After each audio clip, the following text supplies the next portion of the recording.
வணக்கம். Active herbals வழங்கும் உங்கள் முகத்திற்கு இயற்கை ஃபேஸ் வாஷ் செய்வதற்கு இந்த மூன்றே பொருட்கள் போதும். முகத்தை கழுவுவதற்கு சோப்களையும் ஃபேஸ் வாஷ்களையும் பயன்படுத்தி வருகிறோம். இவை அனைத்தும் ஒரு சருமத்திற்கு ஒரு விதமான சோப்களை தேர்ந்தெடுக்க வேண்டும். அதே போன்று ஃபேஸ் வாஷ்களும் ஆயில் ஸ்கின்னுக்கு என்றும் ட்ரை ஸ்கின்னுக்கு என்றும் தனித்தனியாக வருகிறது. இந்த இயற்கை ஃபேஸ் வாஷ் அனைத்து ஸ்கின்களுக்கும் ஏற்றது. சோப்கள் முகத்தின் மொத்த ஈரப்பதத்தையும் போக்கி முகத்தை வறண்ட சருமமாக்கி நாளடைவில் சருமம் பொலிவிழக்க வழிவகுக்கும்.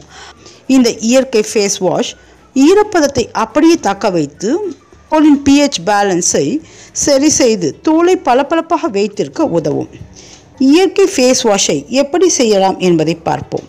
இதற்கு தேவையான பொருட்கள்: முல்தானி மெட்டி powder 100 gram, orange feel powder அதாவது ஆரஞ்சு தோலினை காய வைத்து அதில் அரைக்கப்பட்ட பவுடர் 100 கிராம், கடலை மாவு 100 கிராம். இம்மூன்றையும் சரியான அளவில் எடுத்துக்கொண்டு மூன்றையும் நன்றாக கலந்து ஒரு ஏர்டைட் டப்பியில் போட்டு வைத்து விட வேண்டும்.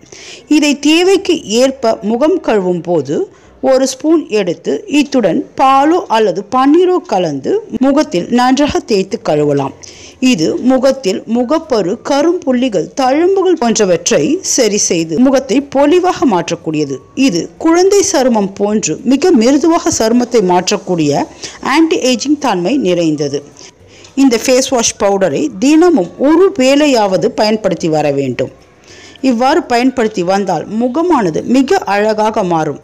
இதையே ஒரு ஃபேஸ் பேக் போன்றும் முகத்தில் 10 நிமிடம் போட்டு அதன் பின்பும் முகத்தை தேய்த்து கழுவினால் மிகுந்த பலன் கிடைக்கும்.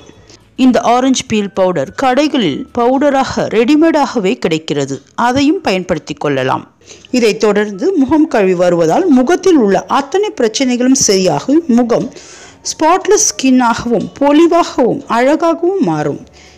இது போன்ற பயனுள்ள அழகு மற்றும் ஆரோக்கிய குறிப்புகள் உங்களை வந்தடைய எங்கள் சேனலை சப்ஸ்கிரைப் செய்யாதவர்கள் சப்ஸ்கிரைப் செய்யவும். லைக் கொடுங்க, ஷேர் பண்ணுங்க. நன்றி.